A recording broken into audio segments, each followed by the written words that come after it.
I am delighted to be with you today to be diving into this topic of Gen Z and attracting and retaining this future workforce, because we know that the future of our regions actually does depend on engaging this next generation. So at McCrindle, we love diving into data, I guess, to understand what's going on in society. So we're often introduced as social researchers, and we're all about beautiful insights for better outcomes. So I've been at McCrindle for 8 years and diving into that data, looking at the trends, understanding the different generations across education, across workforce, across not-for-profit, across a range of different areas, to be able to present up to business leaders what is this picture of what's going on in our society. Because we know that when leaders have the right information, they can actually make the best decisions for the organisations, the communities and the individuals that are in their care. So we love diving into that data because we know that most of the population doesn't wake up feeling like this every day. So we do that on your behalf because we believe that data tells the stories of people, and we believe that people matter. So we're going to go on a journey today to understand Gen Z, look at what they're looking for in the workforce and how we can actually lean into the Gen Z advantage. So about half my team is Gen Z. So I have a unique knowledge of them, and sometimes they're amazing and sometimes they're challenging all at the same time. So I know what you feel, because I'm a Gen Y, but there are moments when I'm like, oh my gosh, this chasm is so wide, and I'm only a few years older, that it's still there. So I can relate, but we're going to go on that journey today. But I do think before we look ahead, it is important to just pause and look behind and look at what is some of the context that's actually shaped who these young people are today. Because the environment in our formative years does actually stick with us a little bit in the way that we think about life, the way that we approach different things. So I'm going to take us through a decade of transformation in about 2 minutes using the words of the year. So 2013, the word of the year was hashtag. So not even a word, but a symbol, totally linked up with social media. 2014, the word of the year was the iconic selfie. 2015, once again, not a word, but a symbol. My favorite emoji, actually, tears of joy. Does anyone still use this emoji? No, I'm not amongst friends here, but if you did, I would be saying we are completely outdated and it's fully cancelled now. And Gen Z are like, no, as soon as you use this, you have pinned your time and history, and it's not a good time. So it's all about like the skull these days. And I'm like, okay. So this is 2015. 2016, it starts to get a little more interesting. Word of the year was post-truth, which is relating to or denoting circumstances in which objective facts are less influential in shaping public opinion than appeals to emotion and personal belief.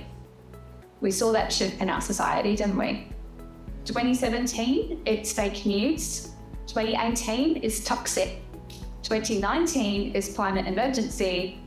And then 2020, oh gosh, we were so excited about that time and that year. And little did we know what was on the horizon for us. And 2020, there was so much change that happened that they couldn't just pick one word of the year. So I've prepared a few of the collection of my favorites. So January, we had bushfire and impeachment. So massive bushfires happened.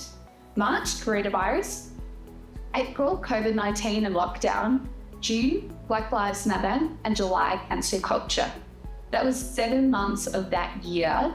And there was that much change and turmoil and different things going on in our society, but also across the globe.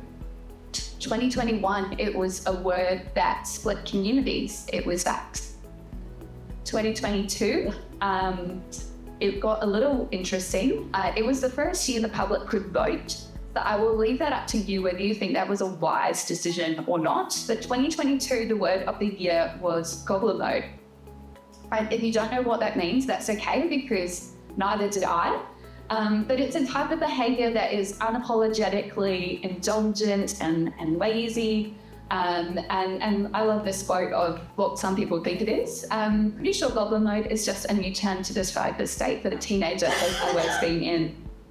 But it was almost like this was our response to all the change that had happened in society over the last couple of years. That it was just like, we're bunkering down, we are just not putting the effort in anymore because we're too tired internally and globally. And then 2023, the word of the year was Riz, or charisma. So we've come back up again and we're looking out, we're looking fun, the attractiveness. So that's our decade in a snapshot. And I feel like my friend Simon here, he simply says, don't know about y'all, but I could really go for some precedents and times. You're not alone. But unfortunately, those precedented times aren't on the horizon because we know that change is the only constant in life. And as researchers, we often see a couple of different responses to change. The first is change fatigue. And change fatigue can look a little bit like helping grandma with her controller, where we simply just push out distraction and we just focus on what we need to be able to keep going forward. So if we've got our on off, if we've got our channel, if we've got our volume, we're good. The other is change apathy, where we just continue on as though nothing has changed in our external context. We set our course and we're sticking with it. Now, we can laugh at these pictures and these images, but I do want to challenge you, how often do we have these approaches to change within our organizations? Where we go, oh, Gen Z, they're really hard. I don't know what to do with them. So I'm just going to do what I've always done and ignore all the change that's happening on the horizon because I'm too tired to be able to figure out the way forward. Or change apathy, where we just haven't even taken in any context as change and going, well, this is how I've always run the business. This is how we're going to run the business. I've set my chart for my 50-year vision and we're going whether anyone wants it to or not. But we know that neither of these are approaches to change truly works. As leaders in our organizations, we actually need to listen, observe, and respond to that change and lead others in our organization through that change because there's so many opportunities on the horizon. So before I jump into really digging in and unpacking some of the mindsets and motivations of Gen Z, I did just want to briefly touch on just the power and why we need to be building really strong intergenerational teams. We did a big kind of research study this year all about how do we actually do this, because it's one of the things that we are getting asked about a lot. It's like, okay, we've got so many different generations in our organization and they don't all get along. So how do we actually build a team that does get along, and why is that so important? And it's so important because as we look to the future, the generational diversity in our workforce is growing. So we have a greater proportion of those over 65 working in our workforce than we have any time in history. And our workforce diversity is going to increase. So currently, about 11% of our workforce is baby boomers, 29% is Gen X, 35% is Gen Y, and 26% is Gen Z. But in a decade, baby boomers would have reached retirement age. Whether they choose to retire or not is their choice. But they would have reached that age. And then almost half of our workforce will be Gen Z and Generation Alpha. And Generation Alpha is age 14 and under at the moment. So we need to be thinking with a future-focused lens for the future of our organizations, because that is our workforce composition in a decade. And we need to be planning for that now. So we can't just ignore Gen Z and go, that's too hard. And one of the things that I see with this is just the opportunity. Is two things I take away. The first is the need for the intergenerational knowledge transfer from our older generation of workers who have built so much of society today, so much of organizations. We need to create relationships where young people can learn from them. We don't need to start at square one. We can learn that. And if we're not careful, then that knowledge and that capital is going to walk out of the room the day that that generation retires. And the other is just the opportunity for intergenerational division within the workplace. And I feel like this quote by George Orwell sums it up so well. He simply says, every generation imagines itself to be more intelligent than the one that went before it and wiser than the one that comes after it. And if you dig into any organization, this is generally the root cause of some of that intergenerational conflict. And so I think we need to seek first to understand, come with a sense of empathy, and also Gen Z needs to come seeking to understand and coming with a sense of empathy. It's not just one-sided, it is actually both. And so when we're talking in schools, we're talking about this, or to university graduates or TAFE graduates, and we're going, hey, you need to actually come into the organisations that you're going to work with just a little bit of humility and seeking to understand, because there's already a pre-existing culture and organisation going here. And yes, you want to use your voice, but you've also got to figure out how to use your voice within the systems that are there. So we're trying to have this conversation on both sides. But I think it is important to recognise that the context that each generation is entering the workforce is quite different. So if we go on a little bit of a history lesson, if we look at the leadership style of when our baby boomers entered the workforce, it was quite a directing, I say, you do. Gen X, they've been grown up in more of a coordinating leadership style in the workplace. Gen Y, it's been more guiding. And then Gen Z, it's much more of this empowering kind of leadership style. But if you have a baby boomer who started life being told exactly what to do, there's a likelihood that when a next generation comes through, they want to keep that process of, well, that's how I entered the workforce, therefore that's how someone else should be entering the workforce. Communication styles have shifted from paper memos to emails to online messaging to virtual meetings, and that's largely driven by the different technological advancements during that time. You know, the emerging technology was the fax machine once upon a time, and the desktop computer was also an emerging technology, the smartphone. But yet this generation, it's artificial intelligence is the emerging technology that is shaping the business context. And the work location, it was placed down 100% for baby boomers, for Gen X. Gen Y started to get a little bit of workplace flexibility on the workplace that they entered, but Gen Z has grown up with a picture of, well, you can work from anywhere, so why wouldn't we work from anywhere? So if we just think about these different contexts and go, okay, now we've got all of the same people that have had these different contexts that are bring together and say, get along and work together, but not actually unpack any of it, then that's where some of this challenge comes from. And so we asked a whole bunch of Australian workers, we said, you know, what are the challenges of an intergenerational team? The number one challenge that they told us was different communication styles. So I think we can all understand that one. And for many, if you listen to Gen Z slang, this is your face. This is my face when I listen to Gen Z slang. And I made this quick in this online event, and I came back out of the presentation, and one of my Gen Zs had put a Gen Z slang guide on my desk. And I was like, thank you, noted, I will take it.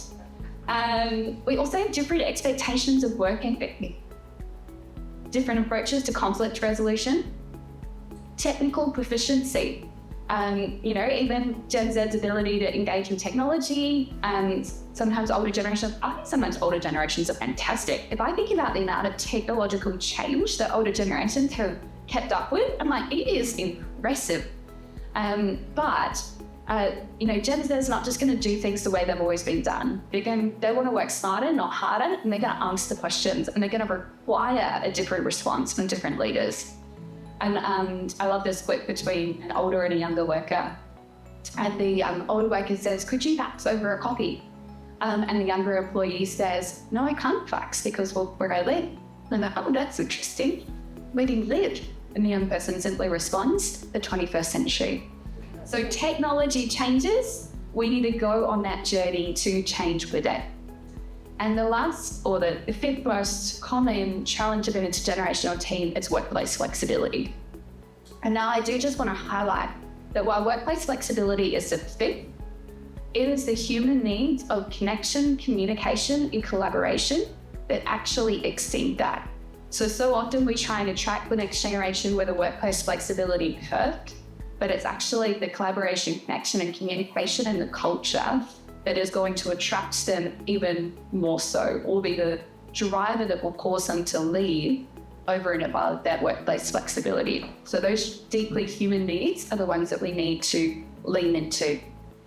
And we know that 79% of workers believe that learning to work effectively with people of all generations is extremely or very important to the future of work. So it's a topic that's not going away. We just need to think, hey, how do we respond to it with this generation and this time? I've got some keys for you along this journey. But we're going to dive deep for just a moment into understanding some of the mindset of Gen Z, because we know they've been shaped in a different time, their upbringing, the challenges that they face. While there are some deeply human challenges that we all face, the mode or the expression of them can look different in the different contexts that we've been shaped. And so I went onto Google, because I love Google. I think it's a great source just to find out what people think about Gen Z. And Google doesn't have great things to say. It says Gen Z are toxic, they're too sensitive, they're digital natives, Gen Z are soft. And this can be challenging, and sometimes this can be our perception. I don't actually think many people in this room, because so many of you work with Gen Z and you can see their strengths and you know how fantastic they are. But this can be the perception that other people in our organisations can have as well. And so we do need to actually go on the journey to challenge some of these perspectives. So if we look into the mindset of Gen Z, we do know that, as Georgia said before as well, they are digitally and socially engaged. We did a study that found that 75% of Gen Z check their phone within 3 minutes of waking up in the morning. Gen Y are actually worse than Gen Z, but I think that's because so many of us use it as our alarm clock. But you get on and then you start going in and there's a notification now, I read that, and I think I'm on a journey where I'm like, I want to get an analog clock because I don't want my phone to be the first thing I touch in the morning. But this Gen Z do it in such a different way that it's not just a device, but it is integrated into every single area of their life. Technology, the efficiency with technology, it's significant the way this generation engages, which is an incredible strength when you're looking at, how do we bring technology into our organisation? If you have a social media campaign that you need to do, my goodness, that would take me 50 hours and a whole lot of stress. If I give it to Gen Z, it'll take them an hour and bring joy, and it will get a much better result. So it's looking at who is this generation, what are their strengths, and how do we leverage those? We also know with this generation that Google used to be the search engine. It's still largely my search engine, but for Gen Z, theirs was YouTube, and then it's actually starting to shift from YouTube to TikTok. So social media is their search platform, but it's also highly digital, highly visual, short, bite-sized elements of content is what they, lean into. And so how are we communicating in the way that we're trying to attract them? Are we coming with big long job ads or our onboarding to our organizations? Is it a 50-page textbook or manual? Because if it is, I can guarantee you that this generation will be doing this right as they look at that manual. If you don't know what this means, TLDR just means too long, didn't read. So the challenge for us today is that we don't need more information. We actually need to be synthesizing that information a lot more because there is so much out there. Gen Z are also responding to different leadership styles. So in that context, we saw the different ways or the different types of organizations that each generation has entered. But where historically there was more of that command or control, what I say you do, we need to lean in this way. Gen Z don't respond to that leadership style. They respond far more to a collaboration and contribution style. There is a tension with this, however, because they've also come through in a time when everything has been personalized, everything has been customized, and everything has been laid out very clearly for them to be able to respond. And so sometimes it's a sense of collaboration and contribution, but there's also a desire for a pathway forward. And I think it's where we really need to get to know our unique team members and what they need. So I have two different Gen Zs. I have one guy who is just fantastic. He loves solving problems. He loves tinkering. I basically kind of let him create his own job description. He's our marketing person, but he's also built us our whole McCrindle Plus platform, which is just the Netflix for social insights. And I basically said, I just want a way that people can access our information all the time in an easy way. And this is what he does. So I work with him on, this is my horizon goal. You figure out how you want to get there because you're very good at that and that's fine. I have another person on my team, whereas if I give her a horizon goal, she just starts spiraling in circles because she's like, I'm so overwhelmed. I want to do it right, but I don't know where to start. So I've got to go on more of a journey to build her confidence, to track some of the process forward. But in all of it, there is a sense of accessibility to leadership who's willing to go on the journey to help them. And that's what we found when we looked at what are the qualities that people actually value in a leader. The number one or the top qualities are approachable, clear communication, integrity, empathy, and accountability. And these are much higher than historic, leadership elements characteristics that we associate with leadership of results-driven charisma, authoritative business acumen. So it is those uniquely human skills and way of engaging that this generation is looking for. And this is all workers, this isn't just Gen Z. So we look around leading great organizations, it's actually leading with a human touch is incredibly important. And when we look at it by generation of the top three, you can see that they consistently have approachable, clear communication and integrity in different orders. Aside from Gen Z, they are the only ones that have empathy in their top three. And so there is this desire and a sense to engage with a human leader. So we need to, think about that and take that in as we engage with this generation in the workplace, because there is a real shift from managing to mentoring. And if we micromanage this generation, then we're not going to get the most we micromanage anyone, so we're not going to get the greatest out of them. But if we can come with a mentoring approach, which coaches, which challenges, which guides in our workplace, that's when we can get the greatest out of this generation. Because we know that leadership is kind of a big deal. It is a make or break in any organization. We do a cultural health survey, study annually each year, and consistently quality leadership brings greater levels of engagement, greater ability to meet outcomes. Everything rises and falls on leadership. And the last little part of understanding Gen Z's mindset is that they are attracted to purpose. I know every generation is, but this generation, as we ask them about their key desires for their future careers, purpose is number one. Having purpose and meaning in their work. This is a study of 16 to 24-year-olds who looked at the future of education. That work aligns with their core values. That a workplace is a community of strong social connections. The work they do has a positive impact on the world around them. And workplace flexibility. So once again, workplace flexibility is in there, but it's not the number one driving factor. It's having a purpose and a meaning. And we actually did a study. We haven't released it yet because it's kind of informing our trends of 2025. But in this context with rising cost of living, we asked people, what are the trade-offs you're willing to make? So if you're going to go for a new job in the next 6 months with a higher salary, what are the things that you would compromise on? So we had location, flexible hours, company values, organizational sustainability, and pretty much there was a graph of 10 options. The top 10 will be more like your work perks of flexible hours, some of it of the location, different things like that. They were the first to go. But inspiring mission and values, organizational sustainability, accessible and inspiring leaders, those are the ones that were the last to go. So it is that internal purpose, culture that are the key attractors and drivers.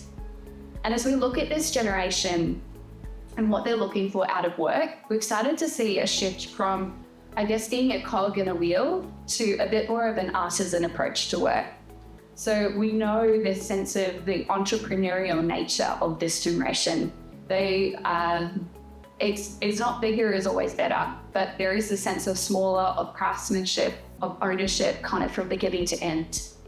And so we asked Australians what their ideal working environment is. And we found that 44% said that they would want to be an employee only. So this is all Australian workers. 27% mainly employee with a little bit of a side hustle. 12% mainly entrepreneur with a little bit of kind of standard work to make sure they've got the bills covered. And 18% entrepreneur only. So it's almost 1 in 5 want to run their own businesses. So you can do employee only or self-employed and side hustle. If we look at this same graph by Gen Z only 21% want to be an employee only, 79% want to have a self-employed or side hustle. Now, I will say this is their ideal. They're yet to experience what it's actually like running and owning a business. And I feel like this one just sums it up so well. Didn't want a 9-to-5 job, so became an entrepreneur. Now I work 24/7. So anyone that's actually been an entrepreneur knows how hard it is. But that's the mindset that this generation is coming with. And as I look at that, I get concerned. I run an organization, like, my goodness, only 20% of the next generation would want to come and work for me. 80% want to go and just do their own thing and be their own boss. Like, how do we respond to this? And that's where we see the rise of the entrepreneur. So you can work within an organization, but you can bring those entrepreneurial skills, you can bring that flexibility. So how do we create an environment where someone can bring their entrepreneurial thinking, that they get a benefit, but the organization can also get that benefit too? Because as we look to the future, the reality is that we're going to need to pay a premium for undivided attention. So 80%, I wanted to be self-employed or have a side hustle. To be able to get that, metric higher for the 20% employee only, you've got to be paying a whole lot of money for them to not be spread across multiple areas. Now, is that actually sustainable for an organization? That's another question. Gen Z have to kind of learn and experience and go, actually, maybe this isn't as beautiful as what I've imagined the entrepreneurial life is. But there's going to be a bit of a journey in there around how we navigate that with this next generation and as employers. Because as we know with Gen Z, that they are incredibly post-structural and mobile generation, and probably even more so in a regional area. So if we look at when you or I left school, we probably went from school to uni or TAFE, then onto a job. It was a very structural, linear pathway. But the pathway post-school for many young people today actually looks a little bit more like this, where it's just a mosaic of different careers, opportunities, and they can choose to move into state, go to a different place. Like, it's an incredibly mobile and, to a degree, transient generation. They're expected to have 18 jobs across 6 careers in their lifetime. We often say that the only thing that they're not moving fast out of is their family home. And there's such a large number of them that we nickname the kippers. If you know what, they're the kids and parents' pockets operating retirement. So but there's a number of reasons why the kippers exist, and it's not just about snack shoveling. They have, delaying their traditional life markers. They more educated, but started their earning years later and in greater levels of debt than any generation before them. So there's a lot of different layers of complexity that come, but regional lifestyle actually has a great attraction factor in there when it comes to affordability. So what do we think about when we go, how do we attract this next generation of employees, and how do we actually leverage the skill sets that they have? So the first is, when I think about the regional areas and when I look at this, I'm like, my goodness, it's beautiful. Is the lifestyle attractors? So we asked Australians, and we found that 60% of Australians who don't currently live in a regional area have actually considered moving to one. That's a really high number. If we can get the comms of the story right, there can be actually an incredible opportunity to attract people to regional areas. And we know that 42% of them are attracted to the idea of moving away from the city, but retaining a city job. And so it's always been the challenge with regional areas. They've had the affordability, they've had the livability, but the employability has been a bit more of a question. Now, there are obviously place-bound opportunities in regional areas, But there is also the opportunity with what COVID did and ushered in the greatest transformation to work in a century, is that work has shifted from time and place bound to time and place flex. So I know there's a desire to have on the ground in organisations in the local area attracting and retaining this next generation, and I think we 100% need that. But there's also an opportunity to have the same track going, okay, well, how do we have other organisations that might be able to pay them and pay them a different wage, but we can still have them live in this area, contribute to the community. It doesn't have to be all or nothing. You can actually look at two different, tracks going there. But the lifestyle opportunities that there are up here are significant for how do we tell that story? How do we promote it? Particularly with my generation, Gen Y. I even look over the next 10 years, I don't think any of my friends will live in Sydney. Like it's just not going to happen because we can't afford to do it. No matter what you're working in, you can't afford to live there. And so how do you be on the front foot to be able to attract them to this kind of area? The second, when we think about attracting, retaining, and leveraging this generation, is showcase those development pathways. They are young and they are eager to learn. When we looked at how important are different areas when taking on a new job, we found that accessible and approachable leadership is the number one attractor to Gen Z. Learning and development opportunities because they're early on in their career. And then there's career progression opportunities. And then flexible working hours comes in, so it's always part of the equation, but it's very rarely the very top of the equation.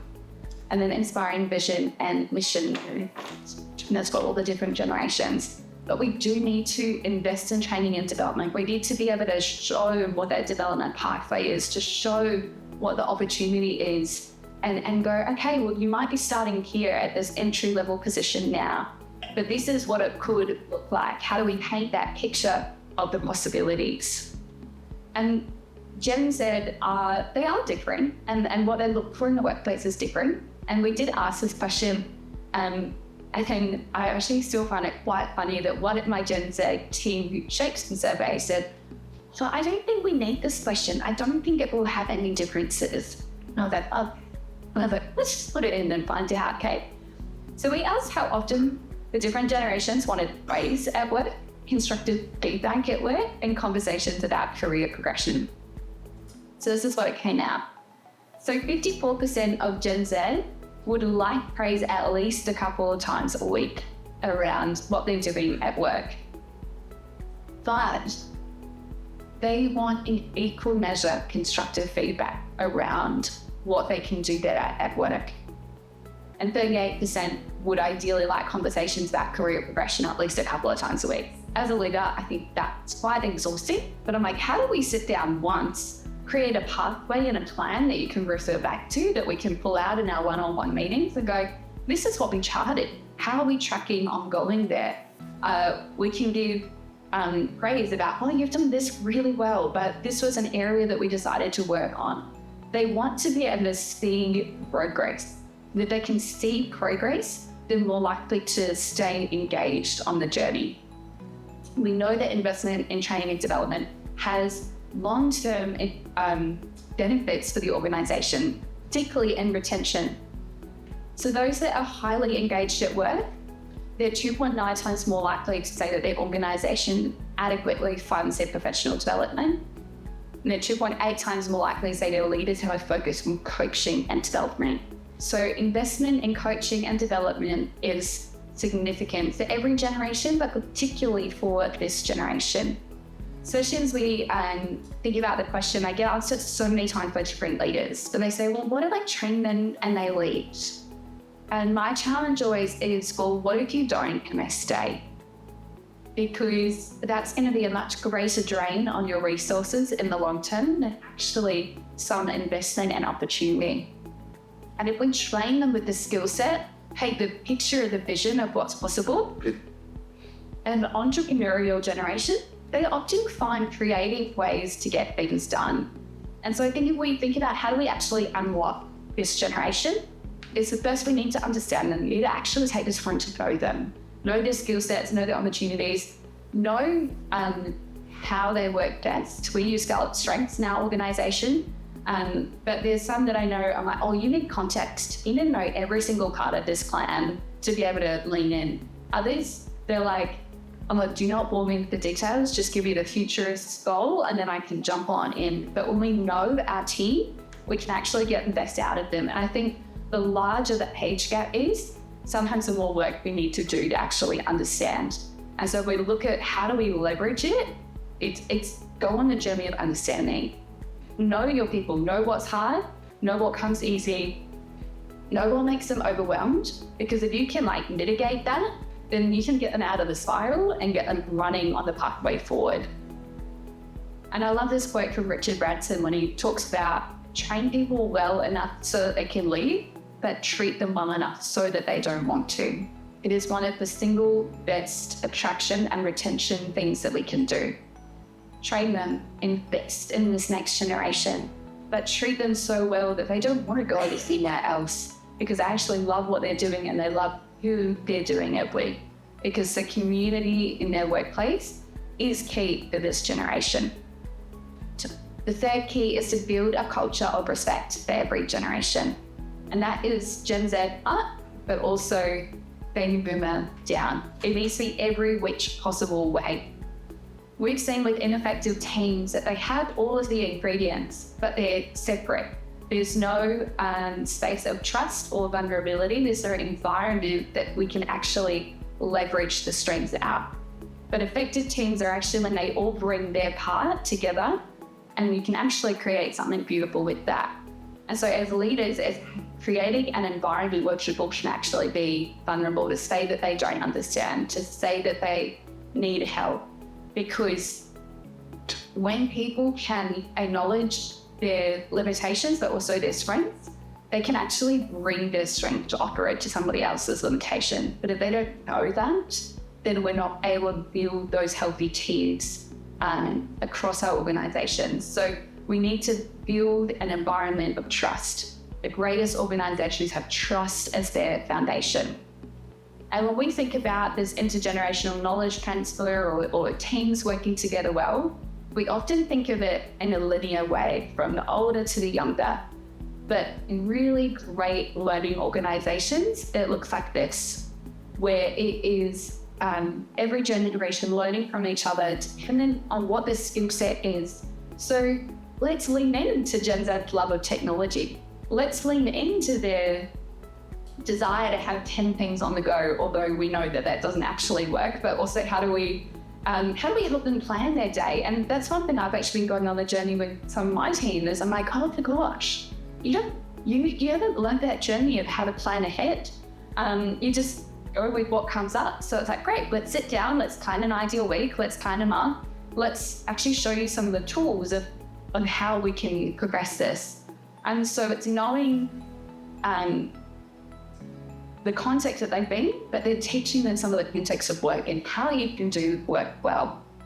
I do have some homework for you for this week. It's my favorite movie. If you haven't watched it, please go home and watch The Intern. All you need is a glass of red wine. This is, I think, one of the best demonstrations that shows the power of an intergenerational workforce. And there is so much friction to begin with, but it's over time when they go on the journey of understanding, trust, and empathy, that's when the best is actually unlocked out of each generation. And the last key I have for you around attracting and retaining this generation is to tell your story.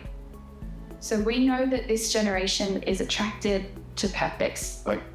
And many young people leave jobs, not because there is a compelling reason to leave, but because there is no compelling reason to stay. So we need to engage with Gen Z's why. We need to be able to bring their why with our opportunity to bring that level of high engagement. Because this generation, they actually want to do something great. And I look at this beautiful area. There's so much of a focus for Gen Z on environmental, on sustainability, on eco-friendly, all of these things. And that we're in the perfect place to be able to speak into some of that. And so how do we engage with that why? But here is a pathway or an opportunity for how you can actually invest in that, how you could be able to bring some change. Because when we can tell our story well, we can actually inspire that deep level of engagement with Gen Z. So today I've shared a number of different resources, attracting and retaining Gen Z reports, generations behind shaping climate culture. We do have one of the team members I mentioned before who actually built it for us is our McCrindle Plus platform, which is just basically all the social insights that you might need all in the one place. So this QR code is a link to a 7-day free trial. You're welcome to do that now, or I'm very happy to send through the slide deck and you can kind of go back through them. And if you want to jump on there and get it, that's fine. There's zero pressure whatsoever, but it has all about infographics on there. We've got one on understanding the generational profiles at work and what they look for, and you can see all the different generations compared. So it's just a helpful tool for you, hopefully. But 3 keys I just want to land around leading, engaging well with Gen Z. The first is to be curious. Gen Z are different to us. We need to be curious to understand that. We need to be curious to understand what they're passionate about. We need to be curious to understand what is their why that drives them in life, and how do we link in our job or our opportunity with that. Because when we're curious, it brings a great foundation for conversation. We need to be intentional. It's not just going to happen by itself. We can't just keep doing things the way we've always done and just go, oh, it's just going to work. We actually need to be intentional to build teams and organizational environments that do respect every generation, that are places that Gen Z want to be in. And the third is to be open to a new way. With our thoughts about change, we can't just be like grandma with her controller or just have the apathetic approach. But we need to be open to a new way of working. Doesn't mean that we throw out every way that we've done, but let's get excited and let's invite Gen Z into the table, because they will bring different ideas. And when we respect them enough to hear their voice, they so often bring their voice to the table. And if we think about the Gen Z advantage, Gen Z is the future of where the world is going. We need them in our organizations, and we need their voice to help shape and guide future decisions. So we can build that respect, if we can build that approachability and authentic leadership that invites them to the table, then we can actually help encourage their voice into the future. Because the future, the strength of an organization comes from its stories and its traditions, but the future of an organization rests in its relevance and its innovation. We know its stories and its traditions. Gen Z helps us respond to remain relevant and innovative in the approach. So thank you so much for being here today and just hearing a whole range of different things around attracting and retaining.